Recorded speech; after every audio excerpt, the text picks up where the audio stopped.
Ladies and gentlemen of the jury, I present to you Scrub Zero. I don't know what the hell I'm really doing, but this is, I guess, what would be an official video for YouTube. I mean, the first two things I posted were just stuff I streamed off of Twitch, which I guess this would make it it's really my third video, but it's the first one I'm actually set up for YouTube. Now, I'm not the biggest camera person. I'm not a great public speaker. So this might come off weird or awkward or whatever. I'm still gonna go through with it.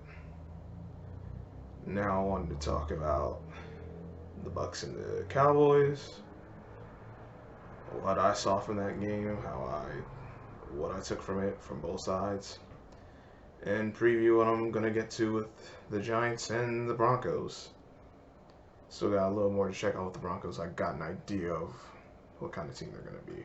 But first, the Cowboys and Bucs. It was a fun game to watch. It was a very sloppy game. The Bucs really should have blown them out. They should have scored 40 plus easily.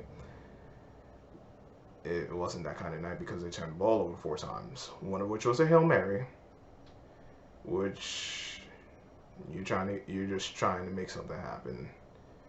So I mean, it's a turnover all the same, but I'm not gonna lose my head over that one. That pick at least. The other interception was the pass from Brady to Fournette. Brady made a jump pass. It's a little over Fournette. Fournette still got his hand on it. He should have caught it. That's on both the quarterback and the receiver. And talk about those 2 turnovers. And then the 2 fumbles. The first one from Ronald Jones. We know he has a history of fumbling the ball. He fumbled it. The Cowboys scored a touchdown on that one, or was it the next one? I think they scored a touchdown. They scored a touchdown on the... Yeah, that was the first one. That's the one they scored a touchdown on. But I missed the extra point. And then the other fumble from... What's his face? Godwin. Oh, that was ridiculous. The 1-yard line. Those 4 turnovers kept Dallas in the game. In fact, the 2 early ones were the reason Dallas was able to take the lead in the second quarter. It didn't last.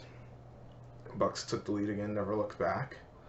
But to be honest, the Cowboys really shouldn't have been in the game. And they were kept alive, they were in the game, and they missed opportunities. You only score 1 touchdown off of 4 turnovers. 12 points total. That's, if I have my numbers right, it's either 9 or 12, but that's not enough points to beat Tom Brady and the Buccaneers. To beat a Tom Brady team, you have to limit your mistakes, and you have to capitalize on their mistakes. Otherwise, they will capitalize on yours in return. And we saw that at the end of the game. Cowboys trying to drive to win the game around the clock, potentially. They had to settle for a field goal because they had 2 incompletions late, and you don't want to go for a 4th down and 8, and then you miss it, it's game over. So I kicked the field goal, but he left 7 points on the board. That's too many. I know people tell me, oh, you can't expect to make a 60-yard field goal. I hear about you being Greg the Leg, and people calling you Legatron. I expect you to make the tough ones and the routine ones. He left 7 points on the board. The Cowboys offense left some points on the board as well. Red zone opportunities missed, just only 1 touchdown. The 1 touchdown off the turnover, but you gotta get more out of it than that. CeeDee Lamb, he had a good game, but he did have a big drop, led to an interception, and that interception that was the only turnover the Cowboys had, but that was a turnover you didn't need because your guy had the ball in his hands. You got to catch that. Dak played a good game. He played a very good game. I don't think he outplayed Tom Brady. One, because I saw some passes that could have been better. I saw some that it was just wondering what were you doing, and then. But he was solid. He was good, but 58 pass attempts is too many. He shouldn't really, at worst in a regulation game, he shouldn't be throwing more than 40 times, and it was too many passes. Zeke only got what, 11 carries or 13 carries, something like that, for 33 yards. Like my man HD said, shout out to Welcome to HD TV. Go subscribe to him. He's awesome. Tell it like it is. My man Seahawks Jose Rodriguez. I can't believe I forgot to do my shout outs, but whatever we're doing now. Seahawks Jose Rodriguez. He's cool. He was doing play-by-play live for the game, and then we went to the post game on HD's channel. But yeah, like HD said, it was a lot of A gap runs that they shouldn't have been doing. It should have been more B and C gaps. And you saw later in the game they got one to the outside. Good game. I think the best run tonight should have been more of that. Kellen Moore got to call a better game because I like Dak. He is a very good quarterback. I don't think he's elite yet. I think he's still. I think he needs more experience before we can get to that point. But he played well. But play to his strengths. Keep the passes. Really, if you're gonna call 60+ games, 60+ games, dear God, 60+ plays. It's got to be you want him to throw about, if we're just saying 60 as an arbitrary number, 20 to 30 passes. You really don't want him throwing more than half of your plays. You don't want him throwing the ball more than half the plays. Some of those play calls by Kellen Moore was questionable. There was the one option play in the red zone. Dak kept it. That made no sense. So, and the Cowboys line, they played okay. The offensive line, they played okay, but we saw late in the game JPP terrorizing Tyron Smith like he's done for years. Vita Vea just mollywopping the interior of the Cowboys line, getting through guys, creating pressure. And now you got Lyle Collins, who's suspended 5 games for substance abuse. So, as far as the talent, the Cowboys should win the division. I don't think they will, because I think they're still the same team they've always been. They got the same issues they always have. Because your owner is Jerry Jones, and like once again, shout out to HD. Welcome to HD TV. HD 2 eyes. But he said that it's looking like the situation with Wade Phillips and Jason Garrett, where Jason Garrett was calling some BS plays, and after the Monday night game against the Giants, they fired Wade Phillips, went to Jason Garrett. He was there for what, I think 10 years, 9-10 years. Until they let him go. Now Mike McCarthy's coach, but it does give the feel that it's shaping up to be more of the same again. We'll see how that goes. That's not looking too pretty. Defensively, we know Dallas pass defense is suspect. DeMarcus Lawrence had a solid game. He was getting some good pressure. Did force the fumble. But as far as their coverage, we know the secondary is a liability. Anthony Brown, he's not the answer. Stephon Diggs, he's gonna have some good plays, he's gonna have some bad plays, but I don't know if he's the guy you can necessarily count on to be, at least not by himself. You may need one or two more guys at corner. Safeties, I didn't really. Oh, I looked at it. I didn't see anything spectacular from them. Same for the linebackers, honestly. And I know they got Micah Parsons. Micah Parsons is instinctual.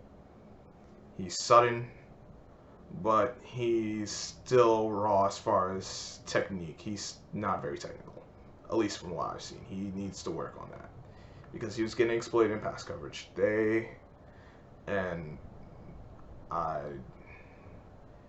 So we'll see how it goes beyond this in week 2 and beyond. I got this team going 8-1. 8-1 is really for the memes, but the Cowboys I don't have them in the playoffs.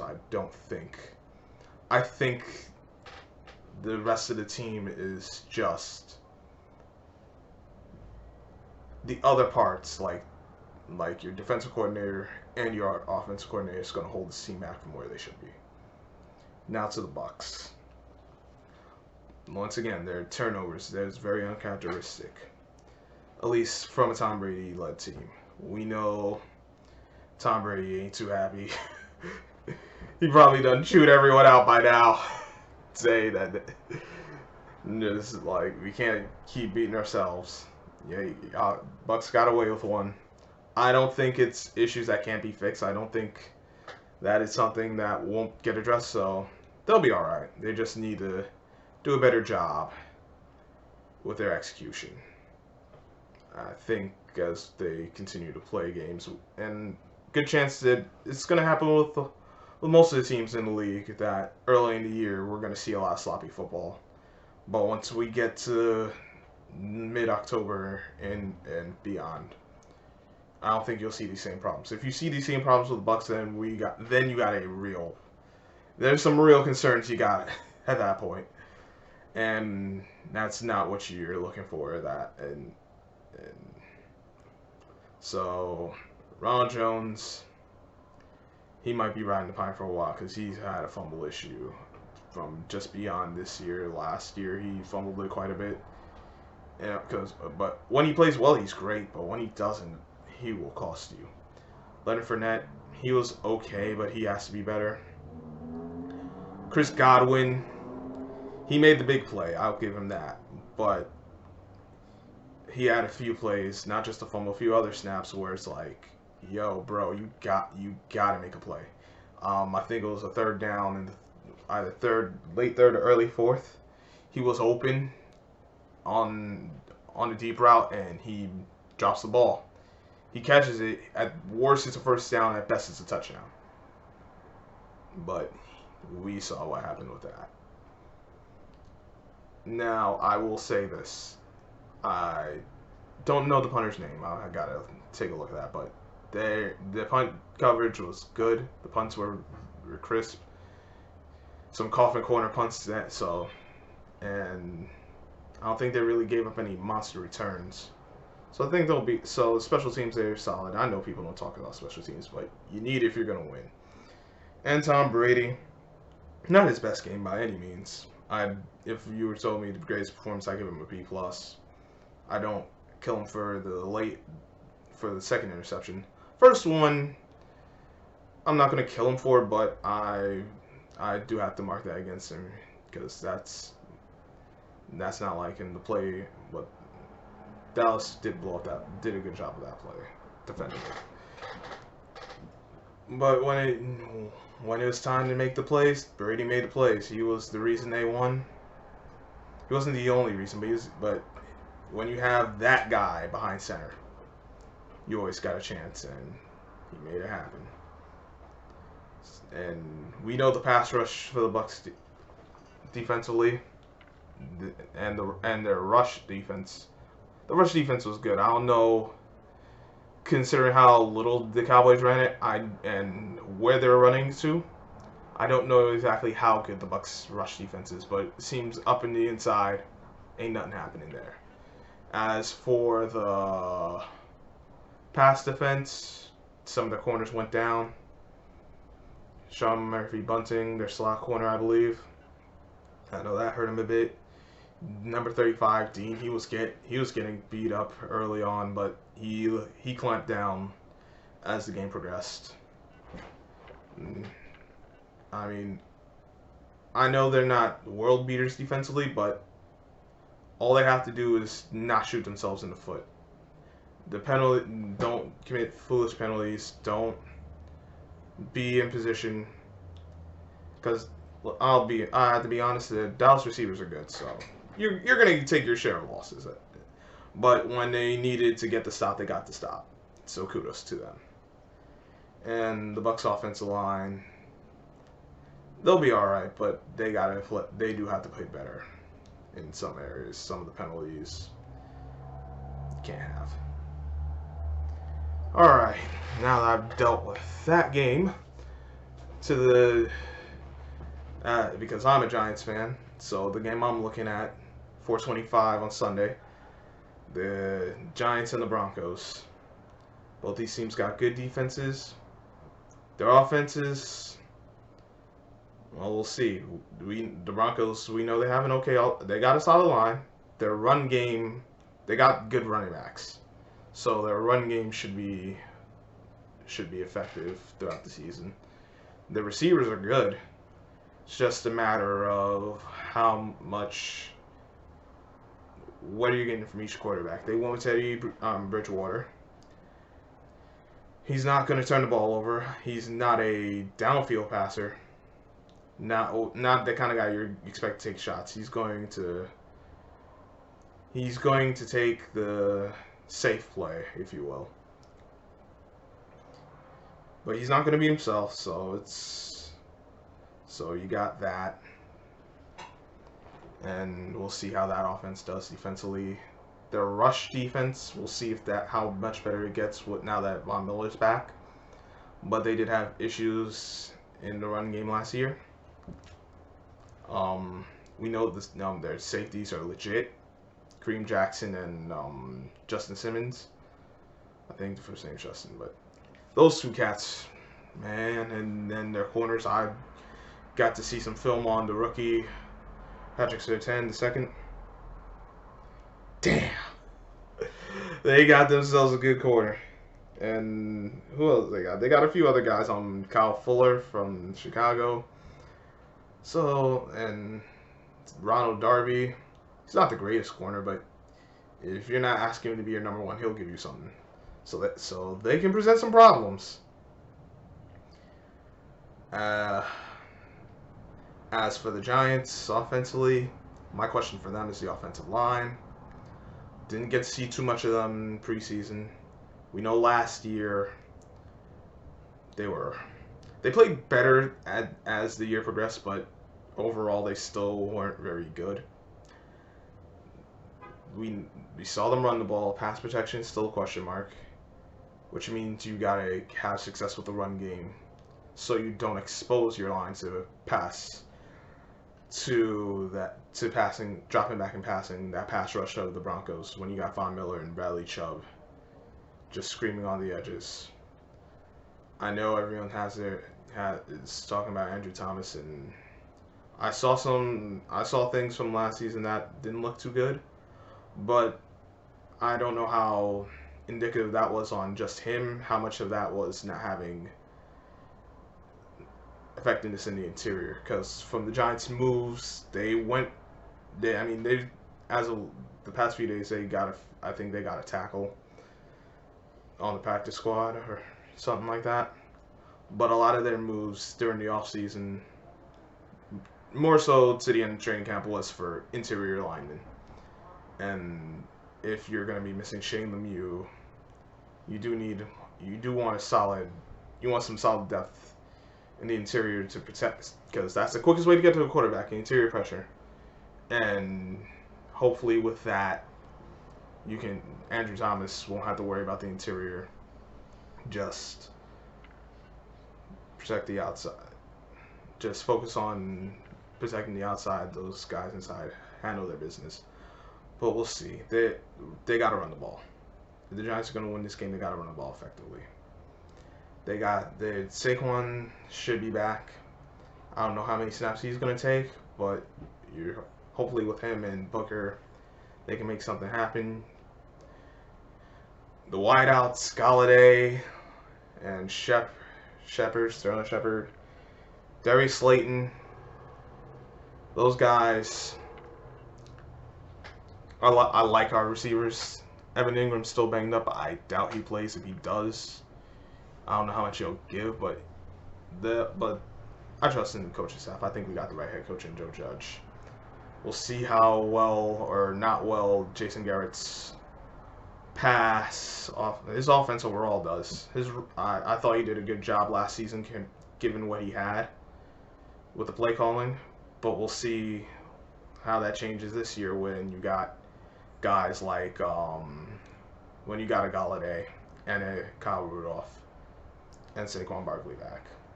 Daniel Jones, it's whether it's fair or unfair, it's now or never. This season is going to tell a lot about our quarterback. If we have a quarterback. If the Giants if Gettleman placed his bets on the right guy or the wrong guy. If he doesn't show out, a lot of people are going to say he's the wrong guy. I'm going to let the season play out. Going to make sure not to lose my head over one game. It's a 17-game year. So I'll be very mindful of that. But it's going to come down to this game on Sunday. It's run defense. Ugh, I'm getting to the defense. I'll get to the defense in a minute. But for the offense, it's running the ball, pass protection, and they got to run the ball early, be effective, so they don't have to pass 30, 40 times. Because I don't think, as of right now in his development, Daniel Jones, that's not ideal. I don't want him throwing 40 times. I don't want him even throwing 30 times. But if we were to get to 65 plays, I don't think 30 passes is the worst thing in the world. But let's have some control in the game and control the clock, run the ball, convert on third down, 1 or 0 turnovers. Now to the Giants defense. My biggest question is the rush defense, because we did lose Dalvin Tomlinson. Danny Shelton's been hurt. I think they'll still be effective with the rush defense, but I don't know how good they're going to be, particularly this game. I think that's going to be the biggest key. Stop the run early, force Teddy Bridgewater to put the ball in his hands. Make him beat you. Don't let everyone else beat you. I know they got some great receivers, but we do have James Bradbury. Adoree Jackson should be available to play. You got the safeties with Logan Ryan, Xavier McKinney, Jabril Peppers. Nearly called him Julius Peppers, dear goodness. And who's the other guy I'm thinking of? Julian Love, a good utility guy. I think the Giants defense will hold up. It's really gonna come down to turnovers. Who turns the ball over? How much does each team turn the ball over? If there are any turnovers, when and where? Like a turnover in the second quarter from like the 40-yard line on a 2nd and 5 going deep is one thing. A turnover fourth quarter in the red zone is something different. So it's turnovers and turnovers. Who rushes the ball? Who could run the ball a bit most effectively? Because it's most likely gonna be an ugly game. I got the Giants going and winning 24-14. I think it's defensive. They'll get points from their defense, whether it be a scoop and score, or pick six, or a shorter field, because defense forced a turnover.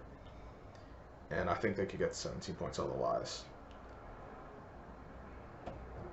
But it's going to be interesting. I'm ready for Giants football. I'm definitely going to take a look at some other games. Seahawks going to take on the Colts. I know Jose going to be all over that one. He did a prediction for what's the heck? I can't remember. Panthers and Jets. He did a prediction for that. Of course, you know some of the other notable games going on in the afternoon. You got the Chiefs and Browns, the Saints and Pack, of course. Everyone's excited for that. Bills and Steelers. I'll tell you right now, I'll take the games I mentioned. I'm gonna surprise some people. I'm gonna take the Jets because they're New York. The other team, but they're still New York, so I'm gonna take the Jets. I'm gonna take Buffalo. I'm gonna take the Packers. Ooh, I don't know what the Saints gonna be yet, but I got the Packers this game.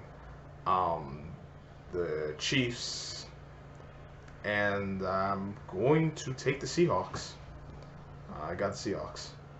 As for the late games, obviously we know Bears and Rams out in the Coliseum.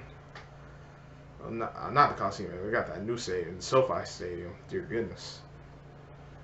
And I got the Rams. And Monday night game, Raiders and Ravens. I got the Ravens. Lamar Jackson's going to do his thing. That I know they got banged up with some key areas. Marcus Peters out with the torn ACL, and some of the backs. They got Le'Veon Bell and Latavius Murray. I don't know how well they'll be. I know it's not too hard for Ryan Max to transition, but it's still a new team, new offense.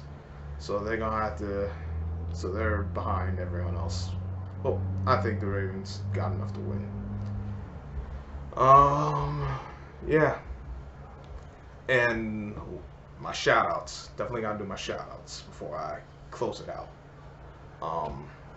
Gotta shout out my man Seahawks Jose Rodriguez. Welcome to HDTV. At Carcino for Life, you know, he's the homie. He always got his information and whatnot. You know, definitely subscribe to him and Kwame Ramos Life, Self Talk. Ticket TV, he's always doing his thing on on basketball, and the other members of the LDBC, the Lions and basketball community, like my man Polo Sports and ENT, Polo Sports Talk and ENT. Sports and Political channel of LB. Damn. Two Raw for Sports, Two Raw for TV. He got his channels. They do their thing. Lou's Sports Writer and anyone else who I didn't mention, I apologize. But y'all do y'all thing and continue doing y'all thing. But that's really about it. Appreciate anyone and everyone who checks us out. You hit the like button if you like what you hear. Leave your comments. Tell me if I'm crazy for what you think about my analysis with the opening night game, the keys for the Giants game versus the Broncos. Anything else as far as this opening weekend's concerned? And subscribe. I plan to do some more analysis videos and before and after the game stuff this whole season. I might be a little late because of the hours I work, but I'm gonna definitely do everything I'm gonna do this for the Giants every week they play, and should my schedule allow it, I'll do this for the other teams too. Some of the other teams. So I'm not doing every team in the NFL, but like the playoff teams from last year. As we further get along, like teams that are doing well. Monday night, Thursday night, and Sunday night. All right, that's it. Till next time, Scrub Zero. Catch you on the flip side.